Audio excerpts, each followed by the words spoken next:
Hello students, today I am going to start upper airway infections.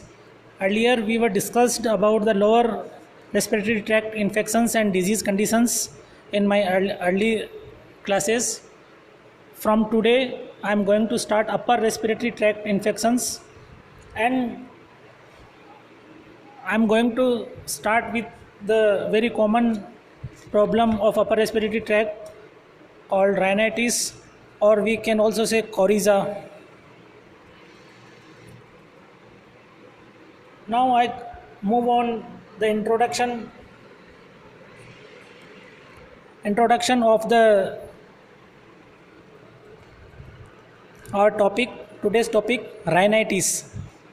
Rhinitis आप सब ने नहीं सुना होगा तो मैं बता देता हूँ। जैसे कि रनिंग नोज है, रनिंग नोज यानी जो नाक है बहती रहती है, जुकाम हो जाती है, और जो है सर दर्द रहता है, हल्का फीवर भी आ सकता है।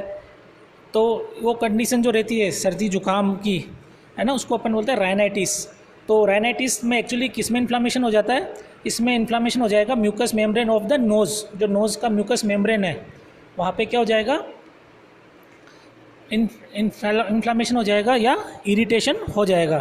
तो अपन इंट्रोडक्शन जो है क्या है, और ये जो है एलर्जी के कारण भी हो सकता है, नॉन एलर्जिक भी रहता है, वायरसेस के कारण हो जाता है, एनवायरमेंटल चेंजेस जो होता है उसके कारण हो जाता है। तो आगे अपन जो ये डिजीज़ है आज की राइनाइटिस, उसमें अपन जो है ये सब चीज़ें डिस्कस करेंगे कि राइनाइटिस क्या है, कैसे होता है, इसके टाइप्स क्या है, मैनेजमेंट कैसे कर सकते हैं, और क्या क्या इसके डायग्नोस्टिक फाइंडिंग्स है, टेस्ट क्या क्या है।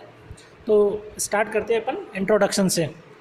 सो now I am going to introduce my today's topic is what? Rhinitis. It is inflammation and swelling of the mucous membrane of the nose characterized by a runny nose and stuffiness and usually caused by the common cold or an allergy. यानी कि किसके कारण होगा ये? या तो किसी allergy के कारण हो सकता है, या नॉन एलर्जिक कारण है उसके कारण भी ये हो सकता है। और इसमें क्या होगा? स्वेलिंग कहाँ पे होगी? म्यूकस मेम्ब्रेन जो है नोज़ की, म्यूकस मेम्ब्रेन में क्या हो जाएगा? स्वेलिंग हो जाएगा, इन्फ्लामेशन हो जाएगा। उस कंडीशन को अपन क्या कहेंगे? राइनाइटिस। अगर डेफिनेशन की अपन बात करें तो डेफिनेशन जो है क्या है? Rhinitis is a group of disorders characterized by inflammation and irritation of the mucus membrane of the nose. यानी जो है मेन जो सिम्टम है, characteristics of rhinitis is what? Inflammation and irritation of the mucus membrane of the nose. इसलिए क्या रहेगा? Rhinorrhoea, यानी कि नाक बहती रहेगी, है ना, स्टिफनेस ऑफ नोज़ जो है अपने को देखने को मिल सकता है। तो ये था introduction and definition of my today's topic rhinitis. Now I move on the classification of rhinitis. There are rhinitis is mainly classified into allergic rhinitis and non allergic rhinitis. कौन किस किस में डिवाइड है? क्लासिफिकेशन या types में अपन बताएंगे। First है allergic rhinitis and second one is non allergic rhinitis. तो सबसे पहले अपन स्टडी करेंगे एलर्जिक राइनाइटिस। ये एलर्जिक राइनाइटिस जो है वो क्या है? तो क्या है? Allergic rhinitis is an inflammation of the nasal passages usually associated with watery nasal discharge, जो कि मैंने आपको पहले बोला था राइनोरिया जो है इसका मेन सिम्टम्स रहता है, and itching of the knows and eyes. The symptoms occur in the nose and eyes and usually occur after exposure to dust, danders or certain seasonal pollens in people that are allergic to these substances। यानी allergic rhinitis. तो allergic rhinitis के नाम से आपको पता चल सकता है कि अगर किसी भी सब्सटेंस से क्या है, अगर एलर्जी है किसी व्यक्ति को, है ना, और वो उसको एक्सपोजर होता है, उस सब्सटेंस क्या होगा? कांटेक्ट में आएगा। Exposure means if someone may be will contact with the allergen, यानी जिससे उसको एलर्जी, उसको क्या कहेंगे? एलर्जन। तो उस कंडीशन में क्या होगा? इरिटेशन और inflammation of the nose of mucus membrane of nose will start. तो वहाँ पे जो है एलर्जिक, उस कंडीशन को क्या कहेंगे अपन? Allergic rhinitis. अब एलर्जिक राइनाइटिस कि अपन कॉजेज़ की बात करते हैं, कॉजेज़ एंड रिस्क फैक्टर्स की, तो मैंने आपको पहले ही बता दिया कि एलर्जिक राइनाइटिस का मतलब ये है कि किसी भी चीज़ से अगर उसको क्या है एलर्जी है, तो many perennial and seasonal allergens cause allergic rhinitis. यानी कई ऐसी चीज़ें रहती है जिससे उसको, जैसे डस्ट है, फ्यूम्स है, या सीजनल अगर कोई एलर्जी है, किसी चीज़ का सीज़न आता है, जैसे सरसों का सीज़न आ गया तो वहाँ पे उसको प्रॉब्लम हो सकती है, या सीज़न विंटर का आ गया तो वहाँ प्रॉब्लम हो सकती है। तो जहाँ पे सीज़न चेंज होते हैं वहाँ पे उसको जो है एलर्जिक राइनाइटिस होने का व्यक्ति को चांस रहता है। इसके अलावा seasonal allergic rhinitis is commonly caused by allergy to seasonal pollens and outdoor molds. यानी सीजनल एलर्जिक राइनाइटिस किससे के कारण होती है? मोस्टली कारण होती है सीजनल पोलेंस के कारण एंड आउटडोर मोल्ड्स के कारण, जो कि पर्टिकुलर सीजन के अंदर ही अपन को देखने को मिलते हैं। these things यानी seasonal pollens and outdoor molds we will find in a particular season. So during that time or that period a person will expose to that pollens and molds and maybe cause for allergic rhinitis. Next अपन बात करते हैं कारण की, तो वो है perennial allergic rhinitis is typically caused by allergens within the home but can also be caused by outside allergens। यानी मोस्टली जो घर के अंदर अपने यूज़ होने वाली चीज़ें हैं, जैसे फिनाइल है, जो क्लीनर्स हैं, टॉयलेट क्लीनर्स हैं, तो घर पे जो चीज़ें यूज़ होती है उसके कारण, उससे अगर एलर्जी है तो फ्यूम्स है, परफ्यूम्स है, तो उसके कारण भी क्या हो सकता है? एलर्जिक राइनाइटिस हो सकता है। Occupational allergic rhinitis caused by exposure to allergy in the work place. अगर वर्क प्लेस पे यानी व्यक्ति जहाँ पे काम कर रहा है, जहाँ भी जॉब कर रहा है, या उसका बिजनेस है, factory, whether in the factory or in office, during that time if he or she will exposure to an allergen it may be cause for what? Allergic rhinitis. तो ऑक्यूपेशन पे ध्यान रखें कि उसके कांटेक्ट में जाने से बचे, तो अपने को एलर्जिक राइनाइटिस होने से अपन बच सकते हैं। नेक्स्ट है dust mites, cockroaches, moulds and animal dander example of year around allergens. यानी कुछ चीज़ें ऐसी है जो पूरा साल ही देखने को मिल सकती है। कुछ एलर्जेंस ऐसे हैं जिससे कि अपन जो है हमेशा कांटेक्ट में आ सकते हैं कभी भी, तो उनके कुछ एग्जांपल्स हैं ये dust mites, cockroaches, moulds, animal danders. इसके अलावा अगर अपन बात करें नेक्स्ट कारण की, तो वह है tree, grass and ragweed pollens are primarily seasonal outdoor allergens. इसके अलावा जो लास्ट है mould spores grow in warm damp environment. तो ये जो सब कॉजेज एंड रिस्क फैक्टर्स थे किसके? एलर्जिक राइनाइटिस के। तो जब भी व्यक्ति इनके कांटेक्ट में जाएगा, एक्सपोजर होगा जिससे भी उसको एलर्जी है, तो there may be a risk for what? Allergic rhinitis. Allergic rhinitis होने का उसको चांस रहेगा। तो ये थे कारण जिसको एटियोलॉजी भी बोल सकते हैं, एटियोलॉजी एंड रिस्क फैक्टर, या causes and risk factors of allergic rhinitis. अब अपन बात करते हैं क्लिनिकल मैनिफेस्टेशन की। क्लिनिकल मैनिफेस्टेशन में जो है अर्ली फेज सिम्टम्स, यानी जो स्टार्ट हुआ, जैसे कि आप कांटेक्ट में आए और तुरंत कुछ मिनटों के अंदर ही जो है आपको क्या दिखने लगे? सिम्टम्स आने लग गए, जैसे स्नीजिंग होने लग गई, या राइनोरिया हो गया। Rhinorrhoea means running nose. तो क्या होगा? अर्ली फेज, यानी जब आप कोई भी व्यक्ति जिसको एलर्जी है वो एलर्जन के कांटेक्ट में गया और कांटेक्ट में जाने के कुछ समय बाद ही, यानी कुछ मिनट्स में अपने को क्या देखने को मिल गए? सिम्टम देखने को मिल गए। तो उसको क्या बोलेंगे अपन? Early phase symptoms. तो अर्ली फेज सिम्टम्स में है रिपीटेटिव स्नीजिंग, यानी बार बार क्या होगा? स्नीजिंग आएगी, यानी बार बार छींक आएगी। रिपीटेटिव स्नीजिंग, राइनोरिया, यानी राइनोरिया मीन्स मैंने आपको बताई दिया था पहले से ही कि रनिंग नोज, यानी excessive discharge from the nose, उसको क्या बोलते हैं अपन, rhinorrhoea. Post nasal drip, nasal congestion, pruritic, eyes, ear, nose और थ्रोट, यानी eye, ear, nose and throat में क्या हो सकता है, इचिंग हो सकती है। रेडनेस एंड इचिंग जो है आँखों में जो है देखने को मिल सकती है, आँखों में, कान में, नाक में, जो क्या देखने को मिल सकती है, इचिंग एंड रेडनेस भी देखने को मिल सकती है। आँखों में से पानी भी आ सकता है, watery discharge from the eye in some cases. तो और क्या देखने को मिल सकता है, जनरलाइज्ड फटीग, यानी जो पर्सन है उसको कैसा फील होगा, थकान महसूस होगी उसको, वो काम प्रॉपर नहीं कर पाएगा क्योंकि कंटिन्यू नाक बहने से और नेजल कंजेशन से रेस्पिरेशन जो है वो प्रॉपर नहीं हो पाएगा। तो इस कारण से उसको कैसा फील होगा, a person feel generalized fatigue. उसके बाद अपन बात करते हैं ये late phase symptoms.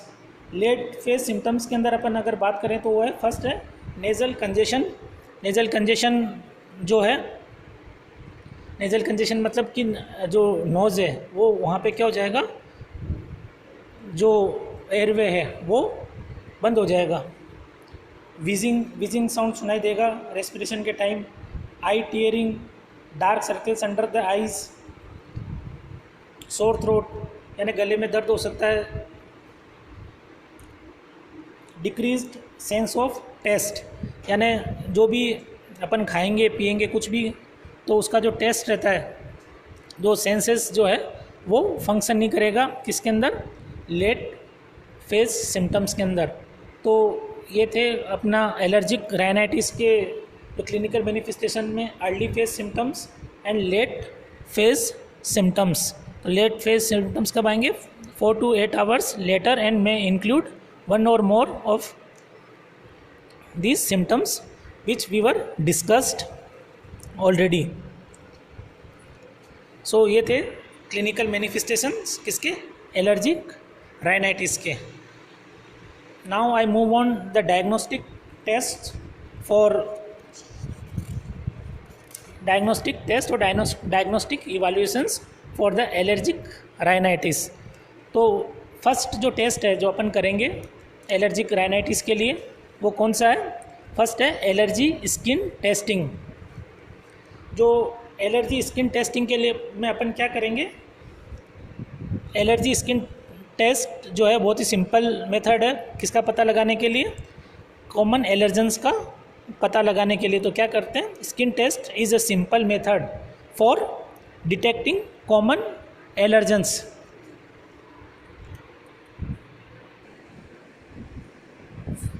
Skin test जो है एलर्जी स्किन टेस्ट करेंगे जिसके क्या पता लगाने के लिए, कॉमन एलर्जेंस का इससे पता चल जाता है।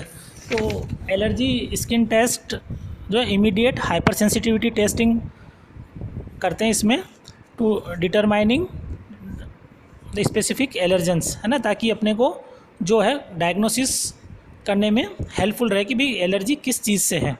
सेकेंड टेस्ट जो है वो है immunoglobulin E, test for immunoglobulin E. तो blood test for IgE production may also be performed. तो इससे क्या बेनिफिट मिलेगा, it is use to detect increase level of allergen specific IgE in response to particular allergens. तो ये से, और ये क्या है कि ये जो टेस्ट है it may be less accurate than skin test. तो स्किन टेस्ट जो है ज़्यादा जो है एक्यूरेट है, skin test is more accurate compare to the test for immunoglobulin E. Now the third diagnostic test for allergic rhinitis is total blood eosinophil count, as with the total serum IgE यानी immunoglobulin E and elevated eosinophil count supports the diagnosis of allergic rhinitis. Now the next test is radiography. While radiographic studies are not needed to establish the diagnosis of allergic rhinitis, they can be helpful for evaluating possible structural abnormalities or to help in detect complications such as sinusitis, and the next is CT scan. CT scan आपको पता है कि image का study करेंगे इसमें. तो CT scan images of the sinuses can be very helpful for evaluating acute or chronic sinusitis. Next है MRI. For evaluating sinusitis, MRI images are generally less helpful than CT scan images. Nasal cytology. A nasal smear can sometimes be helpful for establishing the diagnosis of allergic rhinitis. तो ये थे diagnostic test for allergic rhinitis. Now I move on the management of allergic rhinitis. तो start करते the management of allergic rhinitis consist of 3 major categories of treatment. तो there are 3 major categories of treatment which we can use to treat the allergic rhinitis. Among the 3 categories, the first one is environmental control measures and allergen avoidance. It means कि जो environment जो भी causes है उससे अपने को दूर रहना है. यानी these involve both the avoidance of non-allergens substance to which the patient has IgE mediated hypersensitivity. यानी जो allergens है जिससे पेशेंट को क्या है एलर्जी है, उनको क्या करना है उनको अवॉइड करना है. यानी a person should have to try to avoid all the allergens which will cause the allergic rhinitis to him or her. And avoidance of non specific or irritant triggers.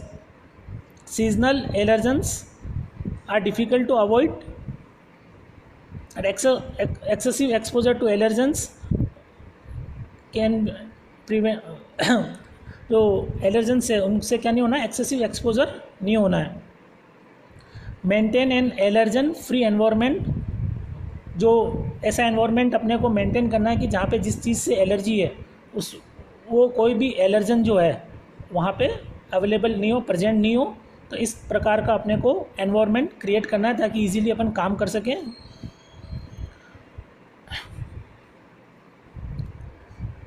Air purifiers and dust filters में help. तो इसमें अपने को जो air purifiers रहते हैं और dust filters जो हैं वो इस अपने को इस प्रकार का एनवायरनमेंट बनाने में हेल्पफुल हो सकते हैं.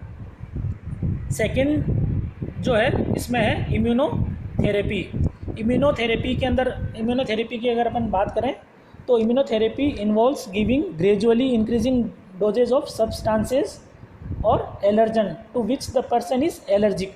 यानी जिस सब्सटेंस से पर्सन को क्या है एलर्जी है, यानी वो एलर्जन क्या करेंगे अपन बॉडी के अंदर जो है एडमिनिस्टर कर देंगे, जिसके कारण क्या होगा this works by making the immune system less sensitive to that substance, probably by causing production of a particular blocking antibody which reduces the symptoms of allergy when the substance is encountered in the future. यानी जब भी उस substance के या allergen के contact में जाएगा व्यक्ति तो क्या होगा कि कोई भी रिएक्शंस नहीं होगी, क्योंकि ऑलरेडी क्या बन चुका है, antibody has already made in the body. So ये था immunotherapy. Pharmacological management. Now I move on pharmacological management. Pharmacological management में अपन जो है कुछ ड्रग्स यूज़ करेंगे, जैसे कि एंटी हिस्टामिन्स है. एंटी हिस्टामिन्स जो है एलर्जी मेडिकेशंस है. तो इसका एग्जांपल मैं आपको बता देता हूँ, कुछ एग्जांपल्स एंटी हिस्टामिन्स के. Anti histamines can be divided into 2 groups. First generation जिसके अंदर एग्जाम्पल रहेगा डाइफेनहाइड्रामाइन एंड क्लोरफेनिरामाइन. सेकेंड जनरेशन का जो रहेगा उसका जो एग्जाम्पल है वो है सेट्रिजिन एंड लोरेटेडाइन. दूसरा जो ड्रग्स है फार्माकोलॉजिकल मैनेजमेंट में वो है nasal corticosteroids. Nasal steroids sprays are highly efficacious in treating allergic rhinitis. Steroids are known to be potent anti-inflammatory and anti-allergic agents, and they are known to relieve most of the associated symptoms of runny and itchy nose, nasal congestion, sneezing and post nasal drip. और इसके कुछ example मैं आपको दे रहा हूँ.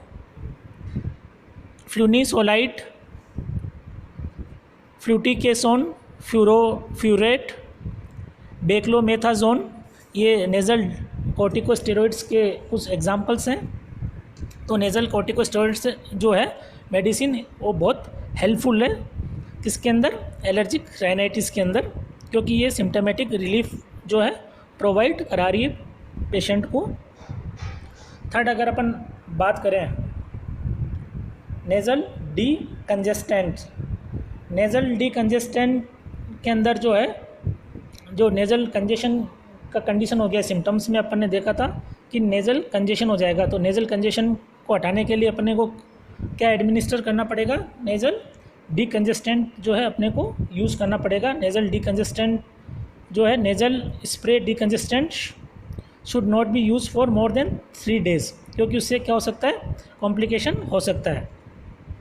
तो इसके एक जो एग्जांपल है वो है ऑक्सीमेटाजोलाइन एंड फेनिल एफ्राइन. ये नेज़ल डीकंजेस्टेंट का जो है एग्जांपल है. नेज़ल डीकंजेस्टेंट के बाद अपन क्या देंगे, ओरल डीकंजेस्टेंट, यानी ओरली भी अपन दे सकते हैं मेडिसिन. तो oral decongestant temporarily reduce swelling of sinus and nasal tissues. तो इसके अंदर जो एग्जांपल है वो है pseudoephedrine. Pseudoephedrine is a example for oral decongestant, जो कि किस में हेल्पफुल रहेगा, टेम्परेरी जो है ये स्वेलिंग जो है वो नेज़ल टिश्यूज़ का क्या कर देगा, कम कर देगा.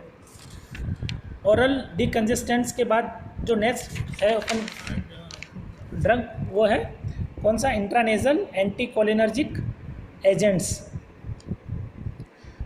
These are used for reducing rhinorrhea in patient with allergic rhinitis. तो ये राइनोरिया को ठीक करने के लिए जो है एंटीकोलिनर्जिक एजेंट्स जो है, इंट्रानेज़ल एंटीकोलिनर्जिक एजेंट्स जो है यूज़फुल है. इसका एग्जांपल है आइब्राट्रोपियम. तो ये था मैनेजमेंट एलर्जिक राइनाइटिस का. Now I move on non allergic rhinitis.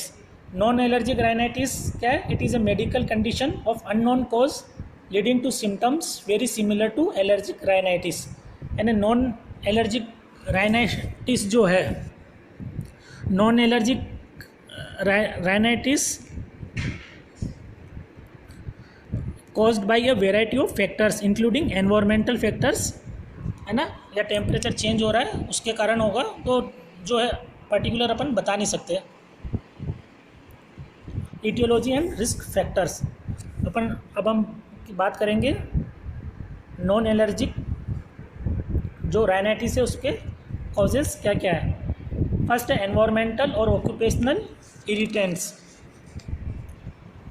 और एनवायरमेंटल जो नॉन एलर्जिक राइनाइटिस कहता है वो जो है वो कब होगा, जब blood vessels in the nose expand यानी डायलेट होगी, filling the nasal lining with blood and fluid. तो उस पर है नॉन एलर्जिक राइनाइटिस. और फर्स्ट जो है इसमें कारण है एनवायरमेंटल और ऑक्यूपेशनल इरिटेंट्स. तो इसमें कुछ एग्जांपल्स बताना, जैसे डस्ट है, second hand smoke, strong odour such as perfumes can trigger non allergic rhinitis. इसके अलावा केमिकल फ्यूम्स है, ठीक है, और बर्न है. तो ये जो है इनसे क्या हो सकता है, नॉन एलर्जिक राइनाइटिस का कंडीशन डेवलप हो सकता है ह्यूमन के अंदर. दूसरा जो कारण है, second cause of non allergic rhinitis is weather change. Weather यानी जो मौसम चेंज होता है, मौसम चेंज होगा तो क्या चेंज होगा, टेम्परेचर भी चेंज होगा, ह्यूमिडिटी भी चेंज होगी. तो टेम्परेचर और humidity changes can trigger the membranes inside the nose to swell and cause a runny or stuffy nose. उसके अलावा जो है थर्ड जो कारण है वो क्या है, infections. A common cause of non allergic rhinitis is a viral infection. तो तो वायरसेस के कारण जो इन्फेक्शन होता है उसके कारण वायरसेस के कुछ एग्जांपल दे देता हूँ। राइनो वायरस है, जैसे पेरा इन्फ्लुएंजा वायरस है, coronavirus, influenza virus, adenovirus, respiratory syncytial viruses. तो ये these are the examples of viral infection जिस कारण कोल्ड या फ्लू भी हो सकता है। इसके अलावा जो नेक्स्ट कारण है वो है फूड्स एंड बेवरेजेस। जो भी भोजन अपन करते हैं उसके कारण अगर किसी से प्रॉब्लम हो सकती है। नॉन एलर्जिक राइनाइटिस में occur when somebody specially eat the hot and spicy food. अगर कोई व्यक्ति लगातार गर्म या स्पाइसी फूड खा रहा है, लगातार यूज टू हो चुका है, तो वहाँ पे नॉन एलर्जिक राइनाइटिस होने का चांस रहता है। इसके अलावा drinking alcoholic beverages such as beer and wine also may cause the membranes inside the nose to swell leading to nasal congestion. इसके अलावा सर्टेन मेडिकेशंस हैं जो कि जनरली अपन यूज़ करते हैं, उसके कारण भी जो है नॉन एलर्जिक राइनाइटिस हो सकता है। जैसे कुछ एग्जांपल है NSAIDs, non steroid anti inflammatory drugs such as aspirin and ibuprofen. High blood pressure के लिए जो अपन ड्रग्स लेते हैं कम करने के लिए, जैसे बीटा ब्लॉकर्स है, उसको कंटिन्यू यूज़ कर रहे हैं तो उसके कारण। इसके अलावा जो है नॉन एलर्जिक राइनाइटिस उन लोगों को भी हो सकते हैं जो कि कंटिन्यू सेडेटिव्स, एंटी डिप्रेसेंट्स या ओरल कॉन्ट्रासेप्टिव्स ड्रग्स का यूज़ कर रहे हैं। इसके अलावा over use of decongestant nasal spray जो है उसके कारण भी जो है नॉन एलर्जिक राइनाइटिस हो सकता है। नेक्स्ट जो कॉज है वो है hormone changes in hormones during pregnancy, menstruation, oral contraceptive use और hormonal condition such as hypothyroidism can cause non allergic rhinitis. इसके अलावा जो है कुछ हेल्थ प्रॉब्लम्स है, सर्टेन हेल्थ प्रॉब्लम, जैसे पहले से अगर आपको कोई डिजीज़ है, जैसे अस्थमा है, ल्यूपस, सिस्टिक फाइब्रोसिस है, हार्मोनल डिसऑर्डर्स है, तो या इमोशनल या physical stress can trigger the non allergic rhinitis in some people. So these are the etiology and risk factors for our non allergic rhinitis. Now I move on the diagnostic test of non-allergic rhinitis. Non-allergic rhinitis is diagnosed based on symptoms and ruling out other causes, especially allergies. तो history taking a complete history अपने को patient की लेनी है कि hormonal changes तो नहीं हो रहे हैं, कुछ पहले से कोई हेल्थ प्रॉब्लम्स तो नहीं है, जैसे अस्थमा तो नहीं है, स्ट्रेस में तो नहीं है पेशेंट, तो कंप्लीट हिस्ट्री, परिवार में किसी को प्रॉब्लम तो नहीं है नॉन एलर्जिक राइनाइटिस का या राइनाइटिस का, जो मेडिकल हिस्ट्री लेनी है, जो भी ड्रग ले रहा है पेशेंट प्रेजेंट में वो पता करना है, हॉस्पिटलाइजेशन हुआ है तो उसका पता करना है, खाने में न्यूट्रिशनल असेसमेंट जो है वो करना है। तो complete history taking and physical examination do to know about the symptoms और to know about the history of some causes और risk factors.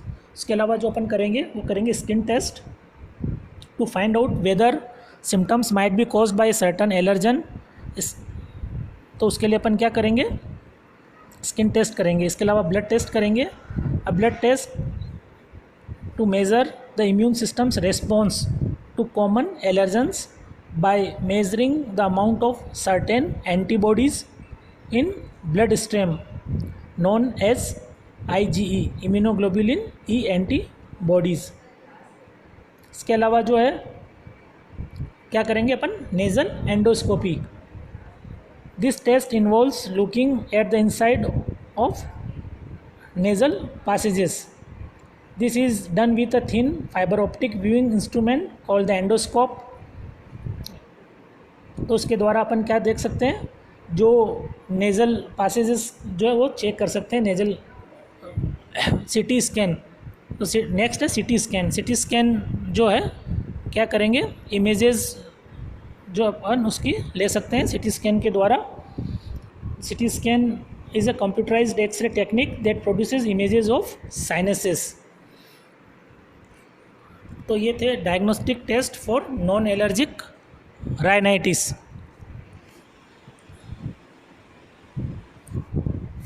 Now I move on the management of non-allergic rhinitis. A wide variety of etiologies are involved in non-allergic rhinitis. Therefore, treatment options should not be implemented randomly.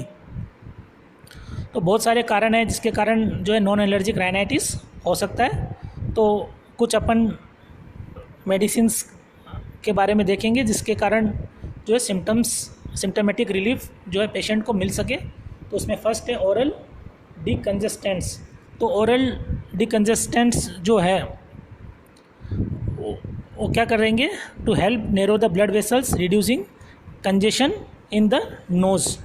तो जो nasal congestion है उसको क्या करेंगे, कम करेगी। कौन सा drug, decongestant drug. Example जो है इसका है सूडो एफेड्राइन। दूसरा जो ड्रग यूज़ करेंगे वो है saline nasal spray. Use an over the counter nasal saline spray और salt water solution to flush the nose of irritants and help thin the mucus and soothe the membranes in nose। यानी saline nasal spray जो है, यानी क्या करेंगे, saline लेंगे या क्या लेंगे, salt water, homemade salt water जो लेंगे और उसको क्या करेंगे, नोज़ में फ्लश करेंगे ताकि जो म्यूकस है वो थिन हो सके और जो है सूथ है ना प्लेन हो सके। जो मेम्ब्रेन है यानी जो स्वेलिंग हो गई जिन मेम्ब्रेन में वो नॉर्मल हो सके नोज़ की। तो क्या करेंगे अपन, सलाइन नेज़ल स्प्रे यूज़ करेंगे उसके लिए। इसके अलावा जो चीज़ अपन नेक्स्ट टेक्निक जो यूज़ करेंगे वो करेंगे antihistamine nasal spray. Prescription antihistamine spray such as azelastine while oral antihistamines don't seem to help non-allergic rhinitis। तो एंटीहिस्टामिन्स जो है स्प्रे, नेज़ल स्प्रे यूज़ करेंगे अपन to reduce the symptoms of non allergic rhinitis. Next जो अपन use करेंगे वो है anti drip anticholinergic nasal sprays. The prescription drug ipratropium is often use to as an asthma inhaler medication. तो इसी को अपन जो है इसमें भी यूज़ करेंगे जिससे कि जो सिम्टमेटिक रिलीफ मिले नॉन एलर्जिक पेशेंट को, नॉन एलर्जिक राइनाइटिस के पेशेंट को सिम्टमेटिक रिलीफ मिले, इसके लिए ये यूज़ करेंगे अपन। Next corticosteroid nasal sprays. Corticosteroid nasal sprays जो है such as mometasone. Corticosteroid medications help prevent and treat inflammation associated with some types of non-allergic rhinitis। तो corticosteroid जो किसमें हेल्पफुल रहेगा, ये जो है इन्फ्लामेशन को ट्रीट करने में हेल्पफुल रहेगा। इसके अलावा जो लास्ट है वो decongestant nasal sprays. This includes oxymetazoline. तो ये क्या करेगा, कंजेशन को कम करने में काम करेगा।